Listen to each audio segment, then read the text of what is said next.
pour ce premier tir. Ils seront très peu à commettre des fautes. Image là au deuxième plan avec le dossard numéro 35 de Tomasz Sikora, le Polonais. Polonais qui va faire vraiment une très belle course. Je l'ai dit, il aime cette piste de Bad Gastein, il aime l'ambiance. Tout jeune coureur de 21 ans.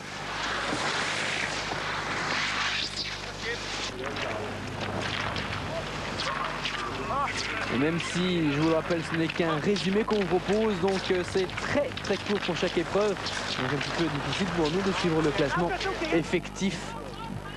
Eh bien, on va vous donner les informations les plus précises possibles. Tomasz Sikora pour son tir debout.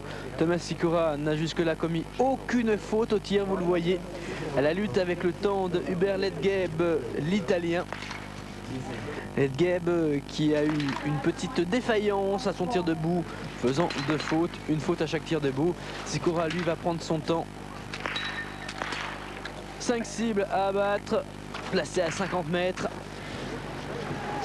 Des cibles d'un diamètre de 11 cm et demi au tir debout, la dernière cible. Et c'est bon pour Sikora, Sikora qui va faire le sans faute. Ils vont être 2 ainsi à ne pas commettre de faute du tout au tir. Tomasz Sikora qu'on vient de voir, alors qu'ici Patrick Favre en termine 56-15-0. Il faut savoir qu'à ce moment-là, Patrick Favre est en tête, le tout jeune Italien qu'on avait découvert l'année dernière.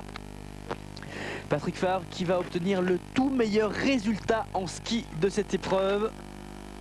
Même s'il ne va pas pouvoir terminer sur le podium, il termine 8e parce que 3 fautes, et 3 fautes en biathlon, ça veut dire 3 minutes dans l'épreuve du 20 km. Drachev, lui, pour l'instant n'a commis aucune faute non plus, je vous le rappelle jusque-là. Meilleur résultat, une 2e place en sprint en plus, c'est-à-dire sur 10 km.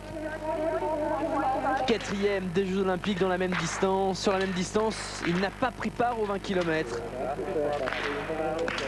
Terminant 10e de la Coupe du Monde l'année dernière. Mais cette fois, Vladimir Drachev va réaliser une superbe course. Vous le voyez, pas de faute au tir jusque-là. Ça ne va pas continuer, hélas. Mais un ski très sûr lui permet malgré tout de réaliser un temps splendide, bouclant les 20 km en 54 minutes 51 secondes, le meilleur temps de l'épreuve. Alors qu'on revoit Eduard Ryabov. Ryabov lui aussi n'avait pas commis de faute jusqu'à son dernier tir debout, où finalement il va rater une cible. Alors qu'ici on voit le finage de Hubert Ledgeb. Ledgeb à ce moment-là la lutte avec son jeune compatriote Patrick Favre qu'il devance de 2 secondes et 2 dixièmes. Ledgeb va prendre la 7e place au classement final avec 2 fautes au tir. Patrick Favre terminera 8e. Patrick Favre, le tout jeune Italien, je vous le rappelle, mais qui va réaliser le tout meilleur temps de cette épreuve du 20 km. Rico Gross l'année dernière avait eu un beau résultat, il avait terminé meilleur allemand en prenant la 2e place. Encore une fois, il va être le meilleur allemand aujourd'hui sur ce 20 km. Mais il est beaucoup plus loin puisqu'il ne termine que 27e avec 3 fautes. Sven Fischer, 2e de la Coupe du Monde l'année dernière. Eh bien, Sven Fischer termine 37e aujourd'hui. Lui qui avait pris la médaille de bronze des Jeux Olympiques. Tomasz Sikora était 3e l'année dernière. Il prend cette fois-ci la 2e place, le jeune Polonais. C'est bien simple, ce n'est que la 2e fois dans sa carrière où il termine dans les points Coupe du Monde. Les 2 fois ça a été ici à Bad Gastein sur le 20 km et les 2 fois sur le podium. 3e l'année dernière, 2e cette année.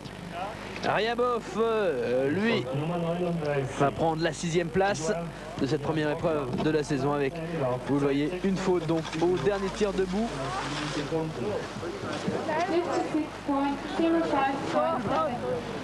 Et à ce moment-là, en tête, bien c'est Tomasz Sikora. Et Thomas Sikora qui va s'incliner face à Vladimir Drachev à 28 ans, qui va remporter la toute première victoire de sa carrière avec une faute au dernier tir debout lui aussi. Et je vous le disais, 54-51, c'est le meilleur temps de la journée. Et puis à noter un petit cocorico quand même pour les Français. On va le voir, j'espère. Le voici justement. Non, ce n'est pas lui ça. Si, c'est Lionel Laurent. On voit ici 32e des Jeux Olympiques. Lionel Laurent qui va prendre la 5e place, médaillé de bronze avec le relais français. Lionel Laurent qui a été l'un de mes consultants, il la meurt, rappelez-vous. Lionel Laurent qui en terminant 5e eh bien, obtient le meilleur résultat de sa carrière. Et on va voir juste derrière, il va être battu par le Benjamin de l'équipe. Non, ce n'est pas lui ici. Là, on est en gros plan avec le russe Moslimov. Moslimov qui à ce moment-là n'a commis aucune faute au tir.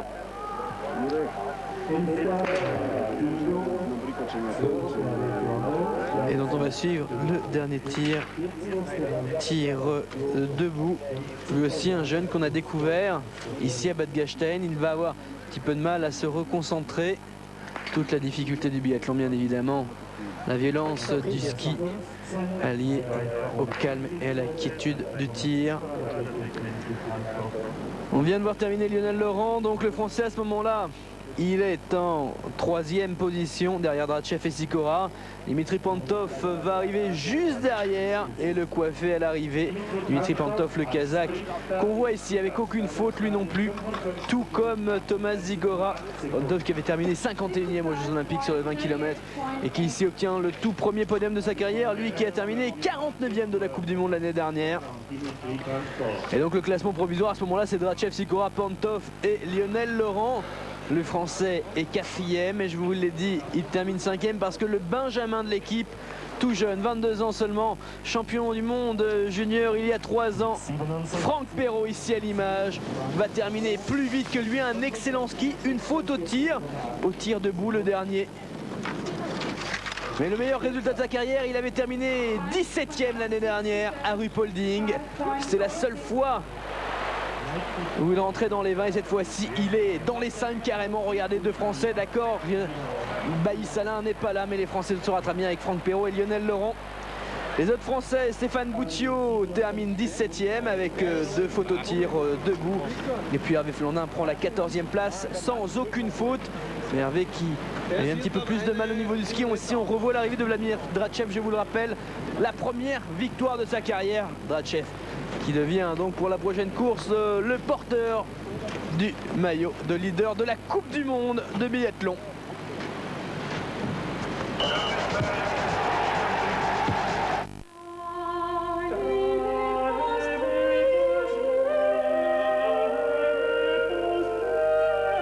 Columbus, the first magnetic ski rack in the world, by Fabry, leader in roof rack systems.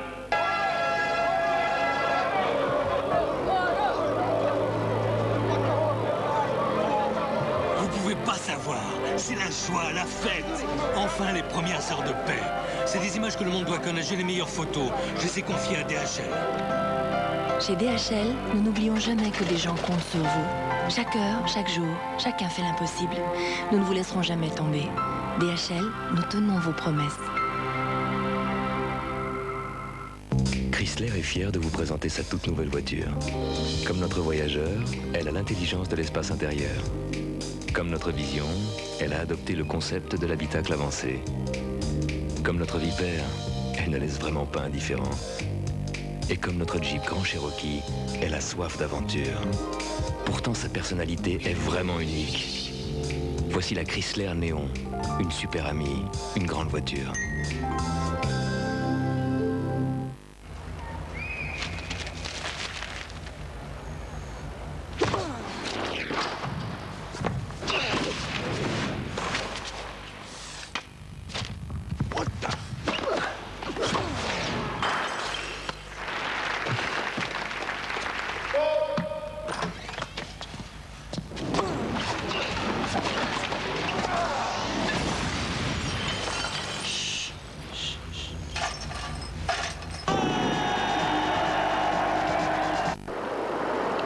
Bad Gastein en Autriche accueille la toute première épreuve de la Coupe du Monde de biathlon 1994-1995. Après les dames qu'on vient de suivre, après les messieurs pardon qu'on vient de suivre, on est donc avec les dames. La première épreuve, l'épreuve longue, c'est le 15 km qui attire toujours départ de Simone Greiner-Peter même. Elle qu'on avait vue héroïne malheureuse du relais olympique. C'était la troisième relayeuse allemande, les Allemandes qui étaient en tête à ce moment-là avec une avance, mais grandissime avance sur les Russes. Et Simone Greiner-Peter même, toute jeune, eh bien, s'écroule complètement dans le tir, fait 6 fautes. Les Allemandes terminent deuxième. Attention, elle a terminé troisième l'année dernière ici à Bad Gastein. Départ de Anne Brillant, la Française. Patrice Bailly-Salin est absent chez les hommes parce qu'il est grippé pour la première épreuve. Anne Brillant, elle est bien présente. Elle a encore perdu du poids cet été. Elle est plus à l'aise que jamais. Elle maîtrise parfaitement le tir et le ski. Anne Brillant est partie pour faire une très grande saison. Troisième de la Coupe du Monde l'année dernière. Il faut la suivre bien évidemment. Elle qui avait ramené la médaille d'argent de Lillehammer derrière Myriam Bédard. Myriam Bédard, si vous avez suivi le dernier numéro d'Euroski, vous le savez, ne participe pas à la Coupe du Monde cette année. Elle attend un bébé. Oui, elle s'est mariée après ses 2 titres olympiques et donc est enceinte. Et on ne devrait la voir que très tard dans la saison. Elle nous a promis de participer au championnat du monde d'Antols. Et puis même après, elle sera au championnat du monde de ski de fond. Cette fois-ci, ça sera à Thunder Bay parce que c'est chez elle au Canada. Départ de Svetlana Paramudjina, leader de la Coupe du Monde l'année dernière, la Bélarusse, mais 4e aux Jeux Olympiques. Sur 15 km, Simone Greiner-Peter même, le meilleur résultat de sa carrière, c'est une 3e place. Attention, c'était ici même à Bad Gastein l'année dernière. Simone Greiner-Peter même, 6e de la Coupe du Monde l'année dernière, mais qui n'avait pris que la 36e place aux Jeux Olympiques, je vous le rappelle. Héroïne malheureuse, un tir bien difficile pour la jeune Allemande, et elle qui n'avait pas commis de faute à son tir couché, en commet 2 cette fois-ci. Un peu faible mentalement, Simone Greiner-Peter même. Alors qu'Anne Brillant, eh bien c'est tout le contraire. Anne Brillant, 3 victoires dans sa carrière, dont 2 l'année dernière. Je vous l'ai dit, vice-championne olympique de cette distance, le 15 km. Mais qui n'avait pris que la 22e place à Bad Gastein l'année dernière sur cette même épreuve. Svetlana Paramudjina, 5 victoires en 94, 4e des Jeux Olympiques, mais 2e en sprint. Svetlana qui eh bien aussi avait raté un petit peu son début de saison, notamment que 14e ici l'année dernière. Mais à surveiller bien évidemment, aucune faute jusque-là au tir. Et encore une fois le sans faute pour Svetlana Paramudjina, qui a complètement explosé l'année dernière, représentant la Bélarusse. Parce que Paramudjina en 93 avait terminé 13e de la Coupe du Monde. Anne Brillant au tir, elle a déjà fait une petite faute au tir debout, son point faible bien évidemment. Mais voilà, Anne Brillant a une autre particularité, c'est tout simplement la skieuse la plus rapide du circuit à l'heure actuelle, plus vite encore qu'Anfisa Zaretsova, plus vite que Nathalie Santerre. Exceptionnelle biathlète. Et la dernière cible, le tir couché. Petite faute, légère déconcentration, on a entendu derrière ses coéquipières et coéquipiers. Et à ce moment-là, attention, c'est Simone Greiner-Peter même qui est en tête. Simone Greiner-Peter même avec ses 2 fautes elle aussi.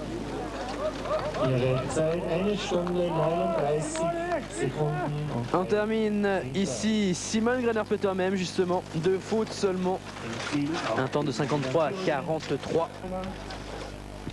Et puis juste derrière Anne Brillant, mais Anne Brillant va sortir, je vous l'ai dit, un ski exceptionnel, ça va être la plus rapide en ski. Et avec ces 2 fautes, malgré ces 2 fautes, pourrait-on dire, elle va remporter cette première épreuve de la saison. La saison commence bien pour les Français, je vous l'ai dit. Franck Perrault, Lionel Laurent, 4e et 5e chez les hommes. Anne Brillant qui remporte le 20 km de Bad Gastein. Corinne Niogret, 5e des Jeux Olympiques et qui avait terminé 3e l'année dernière. La petite Coco termine 7e, elle.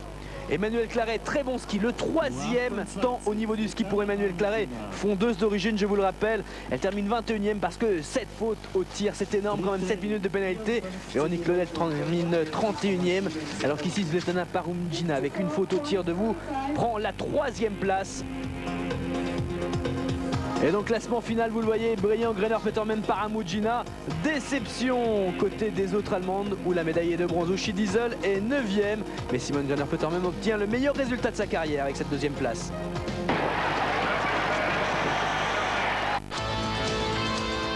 When Nicholas grows up, he's going to drive in Formula One and win the World Championship powered by a Ford Zetec R engine. Or maybe he'll drive a Ford Mondeo just like his dad and win the World Cup like the Mondeo did. We all have our dreams. Ford makes them come true. Missed the ferry? Missed the wedding? Not with Sharp ViewCam. Film from awkward angles. And enjoy instant playback with sound. ViewCam, the original from Sharp. Quand je la prends dans mes bras, je lui parle tout bas. Je vois la vie en rose. Elle me dit des mots d'amour, des mots de tous les jours, et ça me fait quelque chose. Il est entré dans mon cœur une part de bonheur dont je connais la cause. C'est toi pour moi, moi pour toi dans la vie. Elle me l'a dit, l'a juré pour la vie. Et dès que je l'aperçois, alors je sens en moi mon cœur qui bat. Cartier, Paris.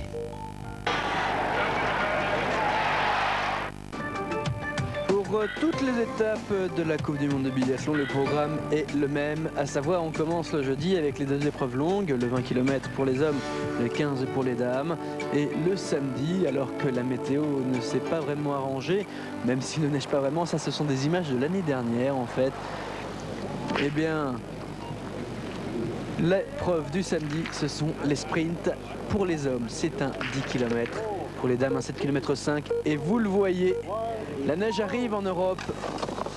La preuve, départ de Valeri Kirienko. Kirienko, le russe, les Russes qui ont déjà remporté la première épreuve de la saison avec Drachev. Drachev surprenant.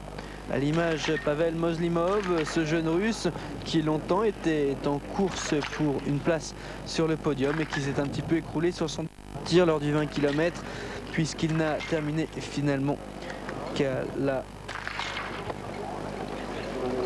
16e place, pardon, Moslimov qui va très bien sur ce tir-là. Attention, vous le savez, en sprint, la pénalité n'est pas 1 minute de temps, comme ça se passe dans le 20 km. Eh bien, une pénalité au tour, une boucle de 250 mètres à parcourir. Thomas Sikora, Sikora M. Bad Gastein, 3e l'année dernière du 20 km, 2e il y a 2 jours de cela. Et Thomas Sikora qu'on va suivre un temps mais qui ne va pas confirmer dans l'épreuve. Voici le leader de la Coupe du Monde, le vainqueur l'année dernière, monsieur Patrice Bailly-Salin. Patrice Bailly-Salin qui l'a annoncé, veut aller jusqu'au championnat du monde, veut devenir champion du monde, lui qui n'a pour l'instant pas ramené de titre individuel. Alors que je vous le rappelle, il est 3e quand même des Jeux Olympiques en relais avec Dussert, Flandin et Lionel Laurent, Flandin qui n'est pas au mieux, tout comme Patrice Bailly-Salin. Il avait déclaré forfait pour le 20 km, il est encore un peu malade, ça ne va pas s'arranger. Drachev, voilà, il a maintenant le dossard de leader de la Coupe du Monde, vous le voyez, un temps tout à fait en contraste avec celui que nous avions jeudi.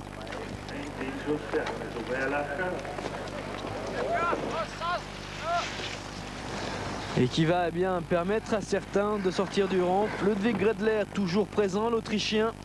Gredler rapide en ski, mais bien piètre tireur, hélas. Puisque 4 fautes au tir pour Ludwig Gredler. On va suivre Patrice Bailly-Salin pour son premier titre. Le tir couché. Patrice pas tout à fait remis. et qui n'a pas un très bon ski, même si en ce début de parcours tout va bien. Alors qu'on aperçoit que pour l'instant c'est Patrick Favre, l'Italien, qui est en tête. Aucune faute à son premier tir. Patrice en commet 2. Ça veut dire pénalité pour lui. Drachev à présent. Drachev qui fait un superbe début de parcours. Il a été mis en confiance par sa victoire dans le 20 km. Et regardez ce temps, beaucoup de vent, beaucoup de neige.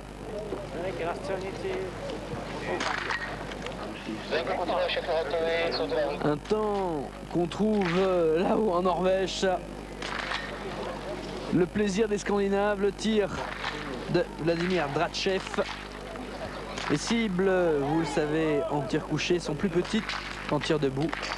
4 cm et demi de diamètre contre 11,5 tir debout.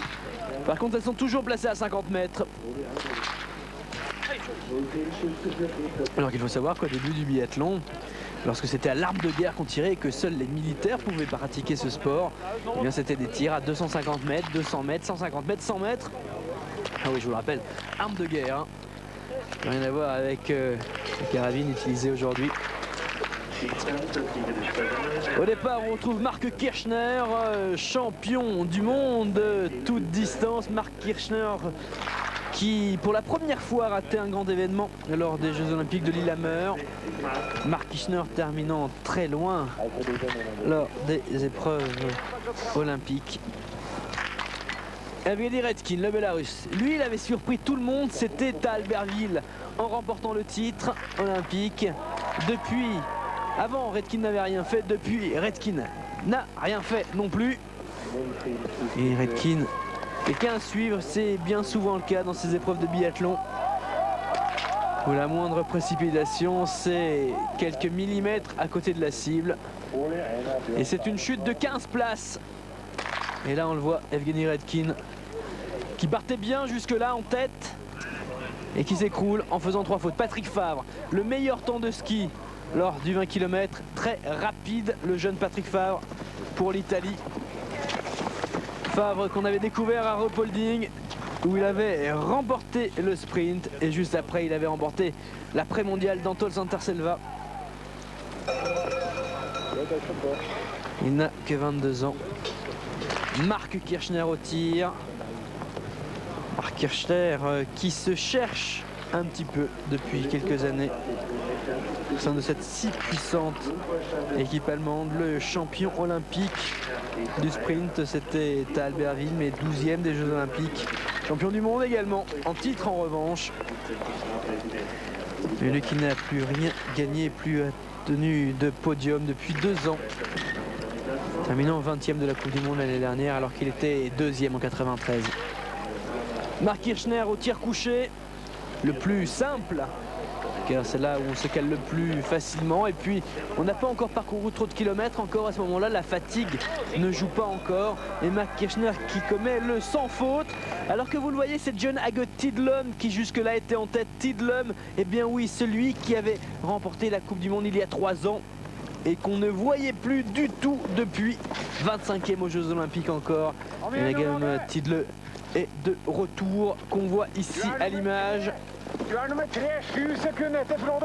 Aucune faute au tir couché, on vient de lui indiquer qu'il était en tête à ce moment-là. Et puis son jeune compatriote Ole-Einar Bjørndalen, double champion du monde junior il y a 2 ans. Lui aussi représentant la Norvège, qui va faire une très belle course également. Une faute au tir couché. Patrick Favre au tir debout. Patrick Favre, vous le voyez, c'est Moslimov pour l'instant qui est en tête à ce moment-là de la compétition. Mais Patrick Favre n'a que le dossard 34 alors qu'ils sont 100 au départ.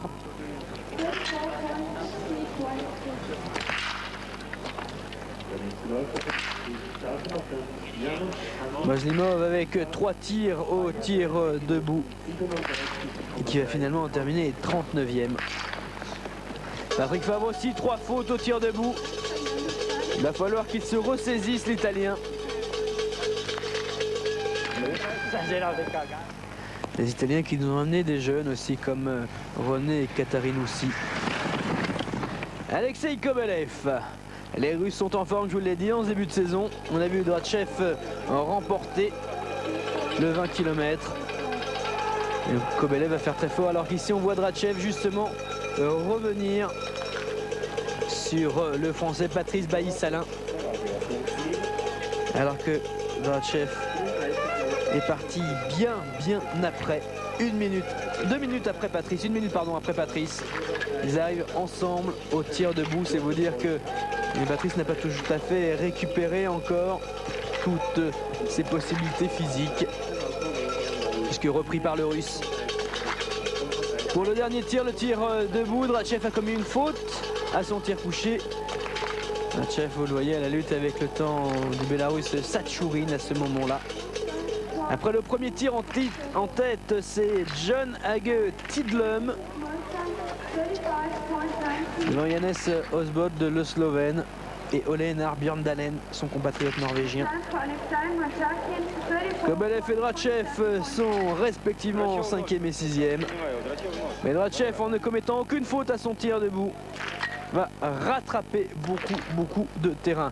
Et Rico Gross a été longtemps leader de la Coupe du Monde l'année dernière, l'Allemand. Vice-champion olympique du sprint. Derrière Tchepikov, le Russe. Tchepikov qui n'est pas là encore une fois. Tchepikov, on le sait qu'il ne se prépare que pour les championnats du monde ou les Jeux olympiques. Et Rico Gross, malheureux comme toute l'équipe d'Allemagne dans le 20 km. Et qui ici ne va pas faire beaucoup mieux. Une faute au tir debout. C'est quoi, 30 secondes de perdu entre guillemets, puisqu'en fait c'est un temps de ski.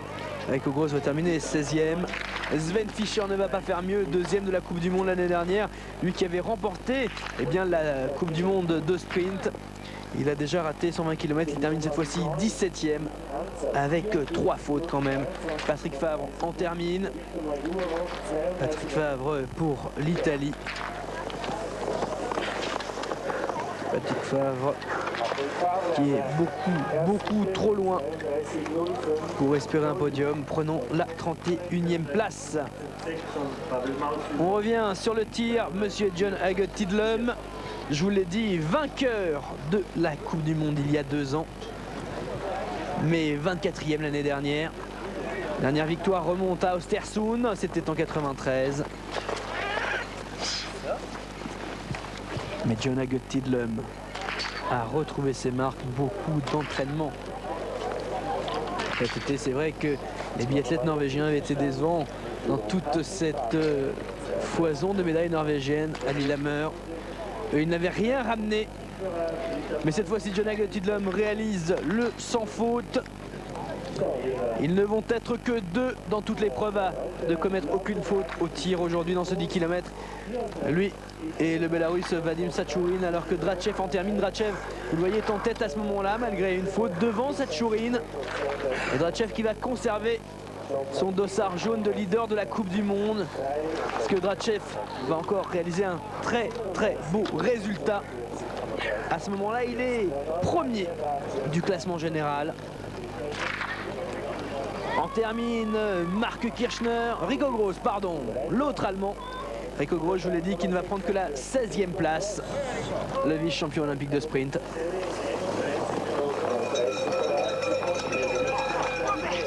Oh là là, il se fait des frayeurs, une chute pour Pantov, le Kazakh. Pantov, 3e du 20 km. Faut dire que cette piste là, avec la neige qui est tombée, regardez par rapport aux images du début de retransmission la différence. John Hage Tidlum en termine. John Hage Tidlum qui va remporter cette première épreuve du sprint de la Coupe du Monde. Il est heureux, il renoue avec la victoire 2 ans après Östersund. Après une saison complètement ratée l'année dernière. Et il est en tête à ce moment-là devant Vladimir Drachev. Marc Kirchner en termine, lui aussi Marc Kirchner, le champion du monde en titre. Et qui lui aussi va retrouver des couleurs en prenant à ce moment-là la 3e place. Il va finalement terminer 5e ici avec 2 fautes. On retrouve au tir Lekan, le Slovène. Les Slovènes qui vont réaliser un très beau tir groupé avec Poklukar 6e, Osbold 7e, Globoknik 8e.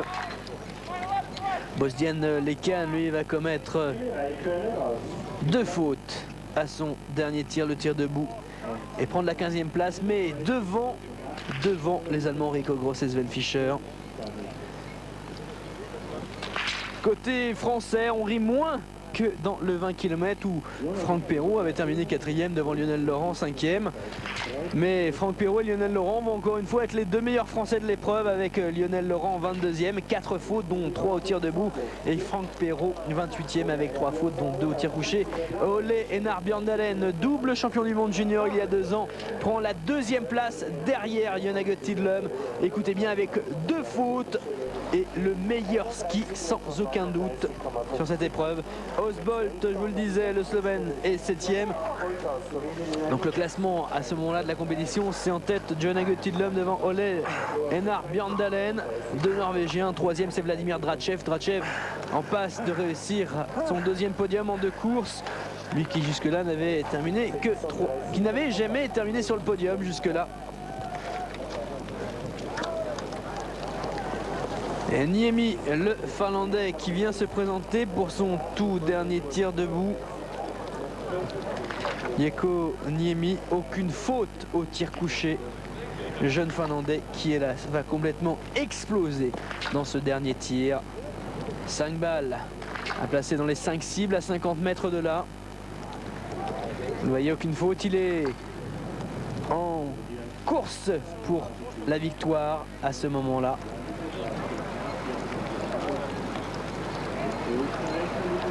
Mais les conditions sont absolument désastreuses. Beaucoup de vent, beaucoup de neige. Résultat, ça se transforme en tir complètement raté. Peut-être un peu de précipitation pour le jeune Niemi.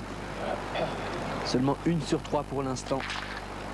Et autant vous le dire tout de suite, cette cible qu'il a eue, ce sera la seule qu'il réussira dans ce tir debout. Niemi était en course pour le titre, mais là 4 tours de pénalité, c'est beaucoup trop.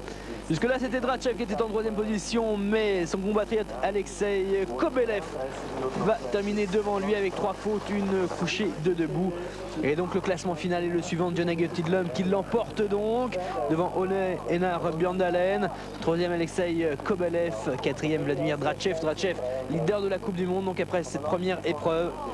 Et puis 5e Marc Kirchner qui retrouve un petit peu sa forme. Lui qui court bien évidemment pour les championnats du monde. Et puis les Slovènes qui font un très beau tir groupé. Je vous le disais, Poklukar qui termine ici 6e devant Osbolt et Globoknik. Pour les Français, je vous l'ai dit, Laurent est 22e, Perrault 28e, Hervé Flandin 49e avec 2 fautes debout. Hervé Flandin qui n'est pas tout à fait en forme. Thierry Dussert, un nouvel échec après ses 6 fautes du 20 km. Il termine 60e avec 3 fautes. Et puis Patrice Bailly-Salin, pas tout à fait remis de sa grippe, 5 fautes, 2 couchés, 3 debout. Il termine 78e.